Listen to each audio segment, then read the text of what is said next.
Hello, hello, hello. Today is actually Thursday, and welcome to a recorded session of Let's Talk Power Live. And if you've been following us, and I hope you have, if you've been tuning in, and we hope you have, one, we say thank you. But we're coming to you as a recorded session because I'm actually not here and actually in another country, and we wanted to bring our guest on, and we couldn't work out the timing mechanisms before I had to get on an airplane, and we decided to do Let's Talk Power Live as a recorded session. It is Thursday when you're seeing this, and you know how we start. I am thankful for the opportunity to bring to you a fantastic guest, and I'm going to bring her up in a few moments. So, what are you thankful for? We know that it's important to show gratitude. It's one of those mental health strategies that lowers the temperature in your life. And we're going to get started right away and really just bring to the table what we've been talking about over these last few months and last few weeks. So, here, let's go ahead and talk about what we've been dealing with. Who am I? We know who I am. I'm Dr. Tanji. I'm the CEO and principal consultant of Liaison Educational Partners and host of Let's Talk Power Live. We talk about power in operational and real ways. Why? Because power is real. It is a real thing in education. And people always say, why do you talk about power so much? Because as Dr. Beverly Tatum said, it is the smog in the air of every relationship. And we know it exists in education. We just don't talk about it. We talk about it here on Let's Talk Power Live in real and in operational ways. So I want to share this quote. I've been talking about this quote a lot, and here it is. Education is the instrument of democratic designs, and it is no less the instrument of power, the control of information, the shaping of understanding, and the influence of judgment are critical elements common to democratic design, power theory, and educational philosophy. That is the crux of why I talk about power holistically as an umbrella. But then I always get asked, well, then what do you mean when you say instructional power? Here's what I mean. It can be understood as an educator's use of their state, district, and building ascribed job related authority to afford or constrain a student's access to learning. And I want to be clear, when I say educator, I mean an educator at any level, one who leads a state, one who leads a district, one who leads a building, and one who leads a classroom. When we use the term educator, we tend to lean into the classroom teacher. And for me, that is an educator at every level. So that is what instructional power for me is all about. Here's what I know to be true because I've done it and I've seen it and I've coached through it. We use our instructional power in ways that actually do afford or constrain access. I have seen places, I have seen learning environments where the use of an adult's power really does create a disenfranchising learning space for students. And students let us know how they're feeling in ways that tend to be more they're a little less adult, and they tend to use actions. They speak with their feet, they speak with their attention, and having the kind of environment where they are really centered is something that requires intentional thought. And we deal a lot with that when we talk about instructional power. So, where have we been? In case you didn't know, it's the middle of November already. But we spent October talking about what I've been calling is the October pivot. Back to school, August, September, you get in your groove, and then the ground begins to shift in October. And we spent some time really digging into the data, the numbers, what we know, and really began to think through how to support the leader in the building when the shifts begin to happen, so the leader in the classroom can support the learner through the shifting ground. But November, I'm excited about because in November, we started talking about you're doing too much. Educators are doing too much, and we're feeling the strain. But I'm excited really because, as you can see here, today we're going to talk about how arts, identity, and belonging redefine leadership. And with that, I am going to be bringing to our stage my esteemed guest for today. I'm going to introduce her and bring her to the stage. This is Ashley Cuthbertson. She is the author of Music as a Vehicle, and I'm going to let her tell you all about it. Today's session is really about the power of the arts. Educational power really comes in what we have been very limited conversations. We tend to talk about education through the lens of the quote unquote hard disciplines, the math, the sciences, the English language arts. But in this conversation, we're going to do a deeper dive into the arts themselves. You've heard of STEM, science, technology, engineering and math. Ashley's work brings the A to the game. She brings the arts to the game. And without further ado, we're going to bring Ashley to the stage and say, Ashley, welcome to Let's Talk Power Live. I am beyond thrilled to have you here. So thank you for your time. And let's talk about it. Go ahead and just introduce yourself, tell everybody who you are, and then let's go ahead and begin our conversation. Yeah, well, first of all, just thank you so much, Dr. Tanji. I love always getting to chat and be in conversation with you. So thanks for having me on the show today. So I'm Ashley Cuthbertson. Hello to everyone who's watching. Thank you for watching. I use the pronouns she and her. I'm based here in the DMV, not the place where you get your license, but where DC, Maryland, and Virginia all converge. Exactly. Right.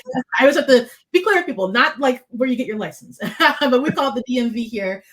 Born and raised here. I'm a former pre-K through 12 music educator and professor. Today, I am the founder and principal consultant of A. Cuthbertson Consulting, and we support arts teams and their leaders to reimagine their programs through a culturally responsive lens by looking at the instruction in the classroom, curriculum, and also the overall systems that are creating the environment for teachers and learners to be able to thrive.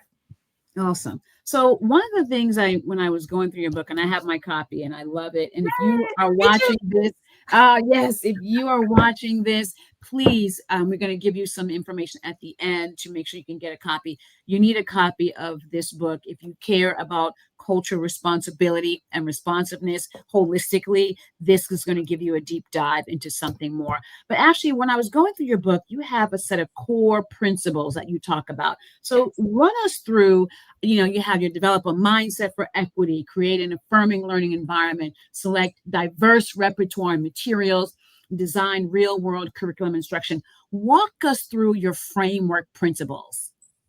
Yeah. So when I was a teacher in the classroom, like I know many of us, I had a vision of what things would look like, right? My music students doing all these amazing, wonderful things and being able to perform in these big arenas and stages and all these things. And then I actually got into the classroom and reality, hit us, right? And so things are different. So I always say those early years were a struggle for me. One, because I was letting go of my prior identity of being a performer. That's what I thought I was going to do, but I kind of fell in love with teaching and decided to take a different path. So I think the dissonance that I was feeling was one, stepping into a new identity and letting go of a prior one.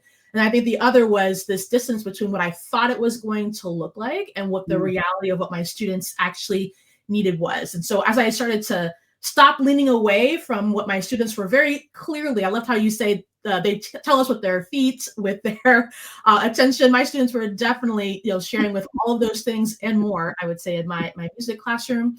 As I started to lean more into that and stop trying to control, I realized that several things kind of emerged. And when I started to support teachers, both in my school district as a mentor, later a coach, and then kind of sharing my work more widely, I realized there were clear 4 things that happened. So one, just my mindset had to change. I had to realize that number one, everything started and ended with me, no matter if I always felt that way or not, but everything really started and ended with me, right? I love how you talk about the power that's always at play. because that's really, I think, where it starts, right? Are we recognizing the power we as teachers in the classroom have over the policies that govern what we're doing, our procedures, our practices that are either going to make space for students to feel like they can be in our arts classrooms, or make them feel like maybe only parts of who they are going to be acceptable. So the mindset piece really is first. It's like the least sexy part. And it's also, I think, the most difficult part when I work with teachers, because we always want to go right to repertoire and the lessons. But I actually think that Yes. the Oh, mindset, yeah. yeah, I think the mindset piece, when I work with teachers who are willing to really embrace that the mindset is where everything starts, everything else comes so easy, right? It's the mindset piece that's the work where you have to look at yourself in the mirror. And that can be really hard to really recognize, like, okay, maybe I have created an environment that isn't reflective of my values and beliefs as I say they are. But I always believe it's about what the actions look like, right? And so, Absolutely. That's such a great point, and you make a great point when you say we tend to go right to strategies, yeah, right? I think of educators as problem solvers, and yeah. so we're doers, right? We wanna do and do and do, and we forget to start with the self. Mhm. That's so important. That's so important. So what is this idea of create and because we think our environments are affirming, right? So, there's a lot of talk about affirmation. How do we create this creating and learning environment that truly is affirming on the art side, on the music side? What does that look like? For sure. Yeah. I think in the arts classroom, one little like nuance that's different than, say, like a math classroom or a social Mhm. studies classroom is that often arts educators, we are so emotionally tied to our content, because often we Mm. become teachers because we have had such a wonderful experience ourselves as students, or maybe we didn't have like the best experience, and we're committed to like making the art classroom better than what we experienced it. And because a lot of times, I'll speak for myself as a music teacher, to even become a music teacher, right? I had many, many years of essentially being judged as a student, auditioning for ensembles, auditioning for, like, once you're in the ensemble, auditioning for your chair in the ensemble. Are you going to be the first chair, the last chair? That's a big deal. Mm. And then to be a part of honors ensembles as I was as a child, then being invited to other kinds of things. To get into college for us, even at a liberal arts university, we have to actually apply twice to the university and then again to the School of Music. And then when you're there, you audition every semester to keep your spot. And then to become a teacher, of course, we know all of the rigorous testing and things. And so I think Mhm. there's one day maybe I'll fund a study about this, because I think there's something really interesting that people who have been judged and have had to essentially be perfect in a Yeah. 5-minute snapshot, one piece of art in your portfolio, one 5-minute monologue on the stage for our theater teachers, 1, 2, 3 minute dance selection for dance teachers. I think there's something about like the psyche that we kind of develop because we've been judged on these small snapshots over many, Yeah. many years, that sometimes when we get in the classroom with our students, we create what we need for us and what feels most comfortable for us. But then we aren't thinking about the partners in our classroom, our students, and what would be affirming for everybody. And so oftentimes I describe it like, if I'm going to your house, do I feel comfortable enough to just like sit down, wait for you to like invite me to like eat something or drink something? Or do I feel so comfortable that I'll just go in your fridge and grab a snack, grab a drink, right? Like there's a different level of trust and Right. relationship. And it's very easy to Absolutely. welcome, right? I can welcome you into a space, but do you feel like you own that space, that you have power in that space? In that space, right. Right. That's the Yeah. difference. Yeah. That's a great point you bring up, and when we talk about this idea of power, right, and you've heard me talk about power in the four environments, right? You talk about affirming, and that brings me back to one of the four can be disenfranchising, Right. can be power protecting, can Mhm. be on the road to agency development and empowerment. And when I hear you talk about it, I hear you saying that because of how you, as a music student who now becomes a music teacher, Mhm. because of all of the auditioning and perfection, Right. you might be leaning into some power protecting of that identity, which 100%. can then be creating a less affirming environment, which then leads to disenfranchising. So moving into the learning of self. So you go back to your own mindset. Right. How do you, make sure that my mindset, I'm tapping into Yeah. myself. I'm also tapping into how what I may have experienced is creating what you said. Right. I'm making the environment good for me Right. and not great for we, which is important. I love that. So Right. now curriculum is an interesting thing. And you and I both know that because we have been on multiple sides in this in this power in this education space. Curriculum often comes prepackaged. Mhm. How does an educator, and this will take us to both of them, right? Like the real world curriculum and instruction, and then your repertoire and diverse materials. Yeah. How does an educator exercise their intellectual and their professional agency in the midst of having a predetermined, prepackaged curriculum that matches your framework principles? Right. So it's actually really interesting in the arts because we do also have pre-packaged curriculum, but it mostly occurs at like the elementary level. We'll see that kind of pre-packaged Okay. curriculum. Think of like a general music class or like an arts class that everybody has to take at the elementary level. But Mhm. actually, and this is a problem I talk about in the book, for many, many arts educators, we're kind of up to our own devices when it comes to curriculum that is being chosen, when it comes to content, whatever that content could be, repertoire for music teachers, Okay. other kinds of things for our other arts folks. And so the problem there is that because teachers are kind of up to their own devices, oftentimes there's not a sequential matter in which we're taking students through learning. And so when students get to like the next course and like the progression, sometimes there's like, oh, well, actually, there's some things that are maybe not present or skills that maybe are not as developed as we would like, but there aren't always like very clear scope and pacing, and then it's not always broken down as clearly for arts educators, which on Yeah. one hand, we're given a lot of agency and autonomy. And Autonomy, yes, yeah. yeah, as Mhm. professionals, like, you know what to do best, you take us through. But on the other hand, for many of us, we're not trained as curriculum developers or Right, designers. And so we're right. not necessarily trained to understand how to unpack a standard, how that translates in scoping out a course to be able to Mhm. move into the next level of the course. And so the inequity that exists there is really up to like, and when I taught in a very large school district here in Northern Virginia, the teacher in the school next to me is doing a whole different, STEAM standards, but could be Right, doing right. a whole different curriculum. Both could be valid and working, but the experience that the students are going to have will be literally night and day. It's all based on like what power I've as a teacher to decide what I, Mhm. and then what their power as a teacher for what them to be doing. And so the inequity there is like your experience in the same county, same even town in Right. the same county, same district.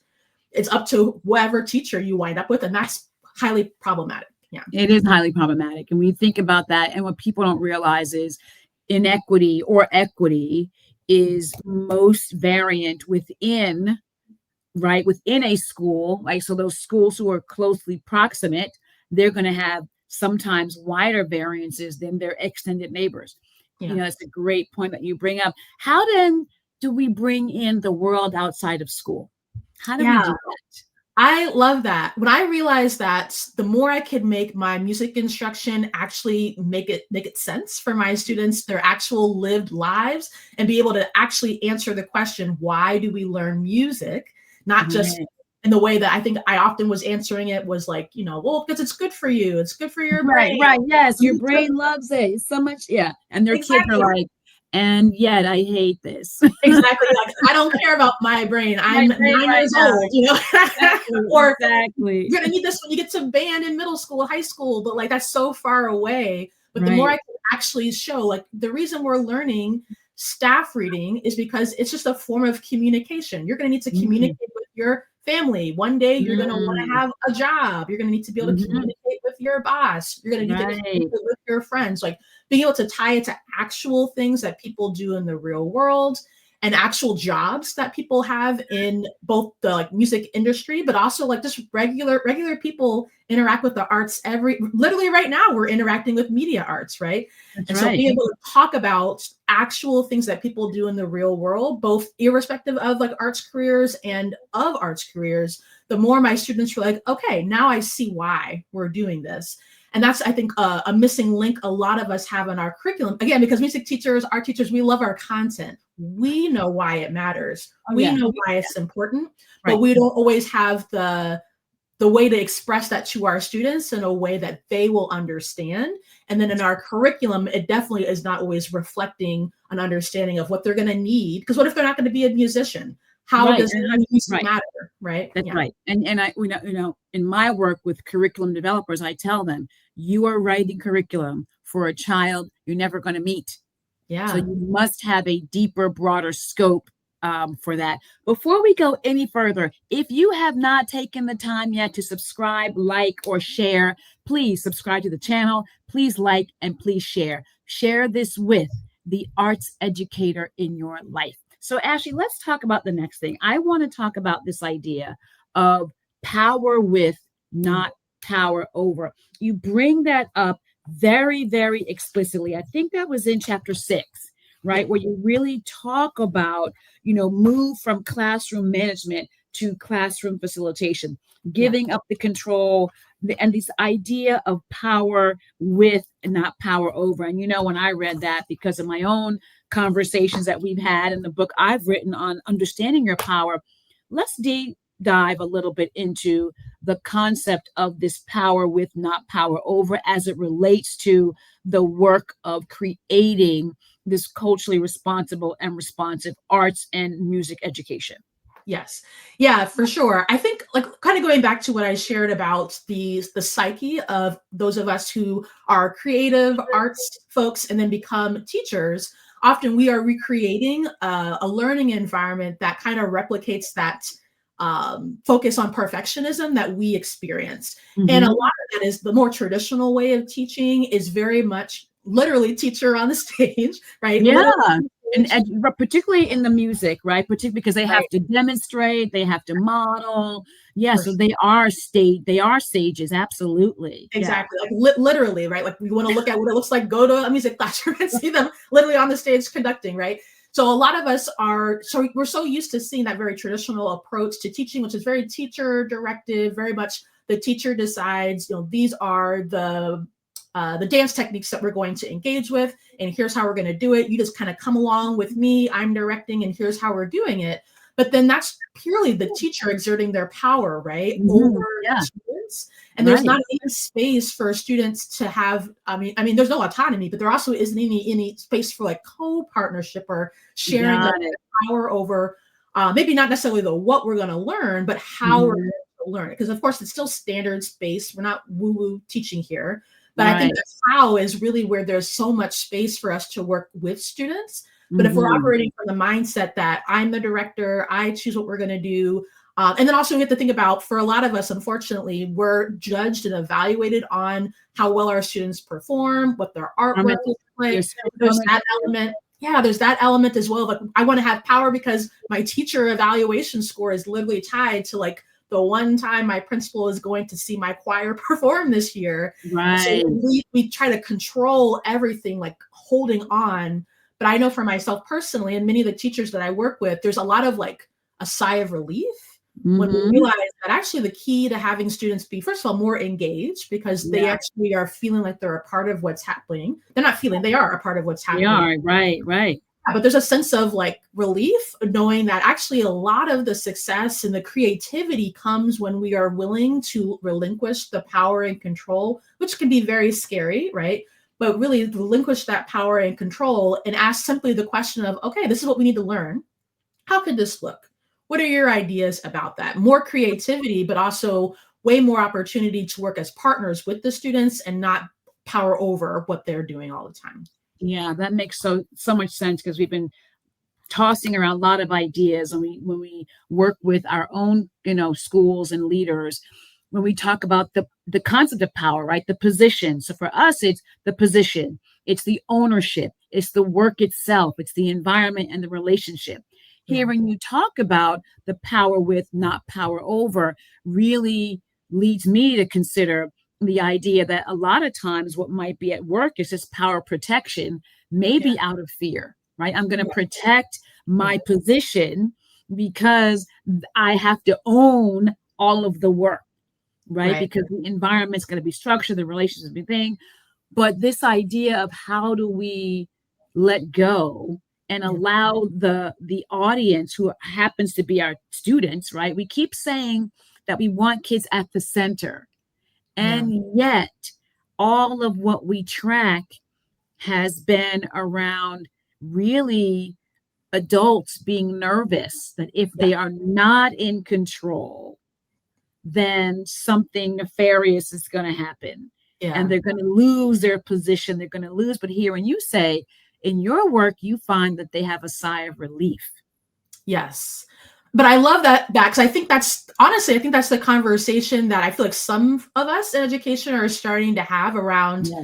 the protection of adults, I think, in these Yeah. situations. I don't know that everybody's ready for that conversation I just know. I know. because it's because that's I mean, that's really at the heart of a lot of it. If we're gonna say learner centered, but then we're still doing things that feel comfortable for the adult in the room, or we only move at the pace. I see this when I work with teams. We can only really move sometimes at the pace of the least, I don't want to say resistant, but the teacher who's not quite ready to come on. We can only move so fast because That's we're still right. trying to get that teacher on board. And we want to, right? Because we want everybody to be with us. But it's a different experience when everybody is ready to move forward. We move a lot faster versus we're trying to get everybody to get on the ship, get on the train, so the train can actually leave the station. Yeah. The resulting the resulted is that our students are waiting for us to actually align our values and beliefs that we say with the actions that we're actually putting in place. That's the conversation I feel like people are starting to have, but it's Yeah. not Yeah. quite widespread enough. But I think that gets to the heart of a lot of, I think, what you talk around power and the protecting of power. And Yeah. unfortunately, a lot of it is just fear at the root of it.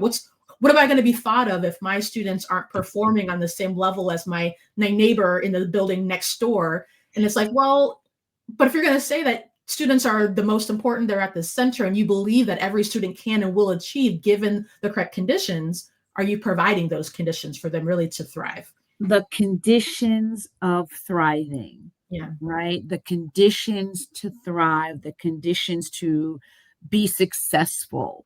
Right. And your idea of the conditions to thrive takes me back to Dr. Bettina Love's book title. We want to Yeah, do more than survive. We want to thrive. for And sure. thriving creates conditions, right? Right. Thriving necessitates a set of conditions, moving away from adult centered or what I call managed choice, which Yeah. is still very adult centered, right? That Yes. managing of choices is still, I'm the one who has the bucket of choices and I give them to you and you Right. can choose what I have. Yeah. That's going to take, I don't want to say it's bravery because I don't think it's bravery. I think it's going to take willingness Yeah. on the part of adults to really do what you say in your first piece of your framework is your mindset, right? Exploring your mindset and moving towards that. Can you believe we've been talking for almost 30 minutes. Oh, And wow. yeah, it's been 28 minutes. And so I want us to do a quick recap. Yeah. Couple of things I want us to do is let's talk about some power moves. How do we lead like an artist? Here are some ideas I had, and I want you to fill it in. Leave space for creativity. Yeah. Value process. Oh, I should say process over performance. We'll get that fixed. Process over performance. Listen for the meaning beneath the method. What do you Mm. think about those? I love that. I love all of that. I think that's great. I think when we leave space for creativity, I'm forgetting the name. This is really great TED Talk, and if I remember, maybe I'll share it with you. I can't remember the name of the speaker, but sometimes we think that being creative is like no boundaries, no Right, we restraints, do just think that, right. doing Yeah. whatever. But actually, the most powerful pieces of art were created with very specific parameters. It's not just Mhm. do whatever. There's very specific parameters. That's where some of the most creative arts pieces come from. So, but we have to leave space for that, right? We can still have constraints and leave space for this is what we're going to do, but how could it look, right? Yes, Yeah. yes, yeah, And then for yeah, sure, leaving the process is always more important, right? 'Cause that's what students are going to remember. They're going to remember the process of the months that you took to get to that dance studio performance. The concert itself, maybe they'll remember, maybe they won't, but they'll remember the process. And that process gives them the skills that transfer into other things that they can use, right? That's really what learning is about. yeah, yeah. Yeah. And then the meaning, right? That we Yeah. have methods, but the why matters. Right. The why Yeah. matters more, I think, because I think the more that I continue to explore my own work and things expand, the more everything goes back to, well, why are we doing this in the first place? Are we aligned with what we're saying? This is why we're saying what we're doing this, and this is the why. Are all of the things that we're doing necessary? Sometimes it's like we're making everything urgent. Everything needs to get done. Maybe only one thing that needs to get Right. done. Can we go back to what's the meaning here? And maybe Mhm. this is actually the priority, and the other things just make us feel good, make us feel like we're doing something, but maybe they're keeping us distracted from the actual urgent priority. So what's Absolutely. beneath all of the things? Yeah. Yeah, I love that. And then as a reminder, leadership is the art of shaping possibility. There are so many factors, education, being in a building, leading, learning for someone else's kid is one of the most dynamic environments you'll ever be in. And Yes. so the possibility of sharing and shaping possibility is critical to strong leadership. And Mhm. every week, I always give a gem for a journey. And this week, because we're talking about music as a vehicle in the arts, and we're thinking about curriculum, want to offer the one of our tools. It is our working towards representational balance, and there's a QR code for you there, and there's also the link for you to go ahead and get that. And of course, want you to be able to get in contact with Ashley, get her book. You can get her at ashleycuthbertson.com, and the book is musicasavehicle.com. Please make sure that you get those tools, share them with somebody, and get our book as well. Understand Your Instructional Power. When you get it, take a picture, tag us on social media. Remember to subscribe, like, and share this channel. And thank you for being here for another session of Let's Talk Power Live. I will see you next week. Awesome. Thank